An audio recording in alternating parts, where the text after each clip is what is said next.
బెంగళూరులోని ఒక ప్రముఖ ఇంటర్నేషనల్ స్కూల్ ప్రకటించిన ఫీజు వివరాలు సోషల్ మీడియాలో విస్తృత చర్చకు దారితీస్తున్నాయి. ఆ స్కూల్లో చదివించే వార్షిక ఫీజులు లక్షల్లో ఉండడంతో తల్లిదండ్రులు ఆశ్చర్యానికి గురవుతున్నారు. 1వ తరగతి నుంచి 5వ తరగతి వరకు విద్యార్థుల ఫీజు సంవత్సరానికి 7,35,000గా నిర్ణయించారు. 6వ తరగతి నుంచి 8వ తరగతి వరకు 7.75 లక్షలు వసూలు చేస్తున్నారు.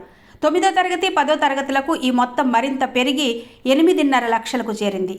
ఐసీఎస్ఈ సిలబస్లో 6 నుంచి 10వ తరగతి విద్యార్థులకు కూడా 5.94 లక్షల ఫీజుగా ఉంది. ఇది మాత్రమే కాదు, ఒకేసారి చెల్లించకపోతే 2 టర్ములుగా విడతల వారీగా ఫీజులు చెల్లించాలనే షరతు కూడా ఉంది. అదనంగా అడ్మిషన్ ఫీజు ₹1,00,000 వసూలు చేస్తున్నారు. తల్లిదండ్రులు ఈ ఫీజులపై తీవ్ర అసంతృప్తి వ్యక్తం చేస్తున్నారు. విద్య వ్యాపారంగా మారిపోతోందని ఆగ్రహం వ్యక్తం చేస్తూ సాధారణ కుటుంబాలకు ఇలాంటి స్కూల్ ఫీజులు భరించడం సాధ్యమేనా అని ప్రశ్నిస్తున్నారు. మొత్తానికి బెంగళూరులోని ఈ ఇంటర్నేషనల్ స్కూల్ ఫీజులు ఇప్పుడు దేశవ్యాప్తంగా తల్లిదండ్రుల్లో ఆందోళన రేపుతున్నాయి.